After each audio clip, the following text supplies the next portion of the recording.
Next up, we got to talk about the Utah Jazz, Lauri Markkanen, and Danny Ainge is back up to um, no good, honestly. He's back up to no good because he's clearly lost his mind, and I think he's finally lost the plot on. Excuse me. I think he's finally lost the plot on the Lauri Markkanen experience.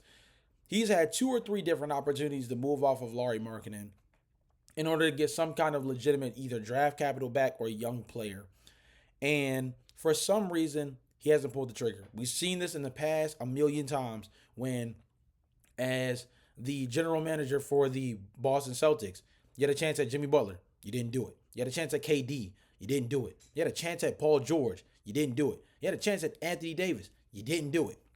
There was multiple opportunities where Danny Ainge has been associated with having a treasure trove of assets and having the possibility of going and getting a big name. And in this sense, he's doing the same exact thing, but he's doing it in reverse. Instead, he's the one with the premium asset, the quote unquote all-star caliber player. And I don't want to say quote unquote like Lauri's not that good, but compared to some of the players that I just named out, this is definitely the reduced version of any of those things. And you then take what has been 2 to 3 years of dangling him around essentially.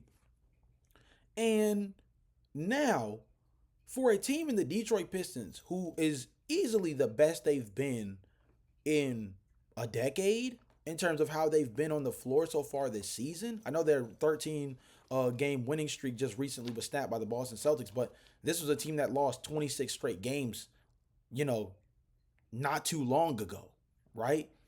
So this is a full blown turnaround for this organization. You decide that you want one of their franchise cornerstones in Ausar Thompson. I'm going to read the actual trade report. It said, if there is one thing that's clear this last offseason, it's that the Detroit Pistons want Lauri Markkanen. We've seen what a potential trade could look like, something like Jaden Ivey, Ron Holland, and Tobias Harris, plus picks for Markkanen. What's clear is that that is definitely the offer from the Pistons side, but what about what the Jazz would want in this offer? Well, Jake Fisher on the Stein line provides some insight. Another likely obstacle that should be factored into the persistent market into Detroit speculation, Utah would almost certainly want Thompson in return. Sources say that the Jazz, in fact, considered trading up to select him during the 2023 NBA draft. The Pistons, as you can imagine, do not want to trade their Thompson twin. The Jazz hope to be competitive in 2026-27 and have signed to rival teams that any trade offers they are prepared to consider, whether they target marketing or otherwise, have to keep them competitive. Utah, in other words, is not looking for a repeat of the Rudy Gobert or Donovan Mitchell deals that focused on stockpiling draft compensation. Markkanen indeed became an all-star after Utah acquired him, and it's believed that the Jazz greatly value his capability to lead them back to postseason play. It's very clear that the Jazz were interested in Ausar Thompson in that draft. Instead of just tanking from the start of that season and just drafting him, the Jazz had other plans. What's interesting is that they still could end up with Thompson now if the Pistons relent and trade him to the Jazz. For now, who may think it's not possible, it's clear that Markkanen has some fans in Detroit's front office. From Fisher, it says, and yes, rival execs have frequently suggested Utah's Lauri Markkanen as an ideal player for the Pistons to target. I'm going to read a little bit more just because this is very intriguing and interesting. It says, you can understand why, too. From Fisher, he says, you can understand why, too. Utah dangled Markkanen on the trade block 2 summers ago before inking the high-scoring forward to a massive extension. Then, last June, Detroit was said to be weighing free agent runs at a variety of 7-foot floor spacers from Naz Reid to Miles Turner and Santi Aldama. Want more connections between Detroit and Markkanen? Don't forget that Pistons head coach JB Bickerstaff coached Markkanen in Cleveland. That's when he played the three. He was balling. Well, he played the three in a more definitive way, but he also played the 4 and the 5 for that team at one point. Also, before the Finnish flamethrower even got to The Cavaliers, via the first signing trade of his career, sources say Pistons lead decision maker Trajan Langdon, then with the New Orleans Pelicans, with New Orleans as a top aide to David Griffin, was pushing for the Pelicans to pursue Markkanen as a restricted free agent. My thing is,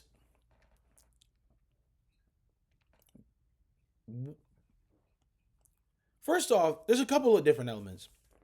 The first one is that there seems to be a true delusion amongst the Utah Jazz brass that they think they're going to get quote unquote win now pieces for Lauri Markkanen. If you wanted to do that, you were going to maximize his true value when he became an all-star. Maybe not the season he became an all-star, but within a year of that. Even as the article states, 2 summers ago was when the dangling first started. And they didn't lean into it. 2 summers ago would have given the opportunity for them to position themselves to have a much better player already developing within their roster as is. Another thing the article mentions is you want Ausar Thompson now because of a mistake you made that hindered your ability to get Ausar in that draft class. You had the chance. If you had just played the margins the way many expected you to when the season started of being a tanking team, if you played the margins, you could have been the team that took Ausar Thompson. You could have been positioned for that. And I'm not surprised that the Detroit Pistons were throwing their name out in the hat for potential players like Naz Reid or Miles Turner or Lauri Markkanen. I think that's the one kind of capable positional archetype they don't really have, right?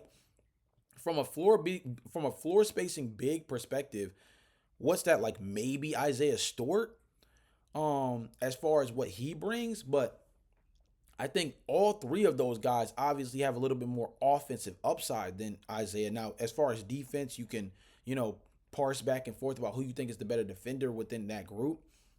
But as far as offense is considered, I think that we can all agree that Isaiah B. Stu is definitely probably like number 4 of all 3 of those players. So I can understand wanting to make that upgrade. But it's something that also just doesn't really make sense from the Utah Jazz perspective to view Lauri Markkanen as this guy that we won't trade him unless we can get somebody that's going to keep us afloat because we trust him to be somebody that can take us to the postseason. What proof do you have? What proof is there? And more importantly, how does Ausar Thompson translate to being a player that would necessarily do that? Don't get me wrong. Ausar has first team all defensive upside. And there's a chance for him to develop into a more dangerous on-ball player if he gets the same kind of opportunity that like his brother Amen in Houston has, as being somebody who has the ball in his hands a little bit more, playing like a point guard role.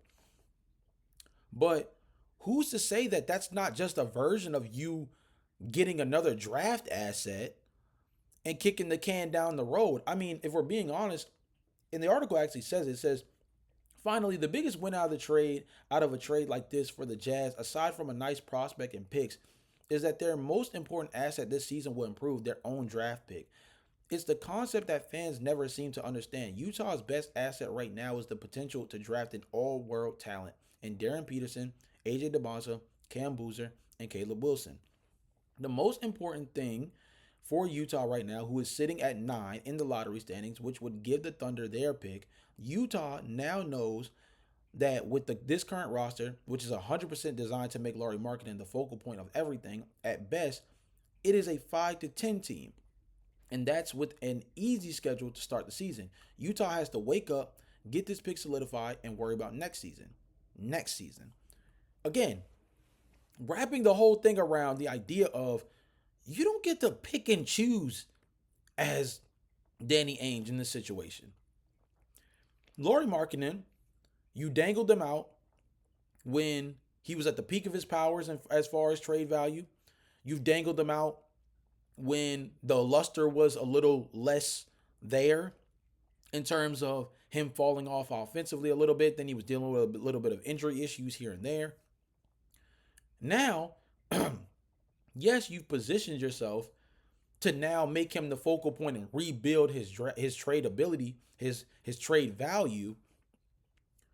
But it's not anybody's fault but your own that you decided to go this long without making a move that would maximize the actual talent that Lauri Markkanen brings to the floor. They're not going to trade you Ausar Thompson. I can tell you that right now. The Detroit Pistons are not going to trade Ausar Thompson to the Utah Jazz to get Lauri Markkanen.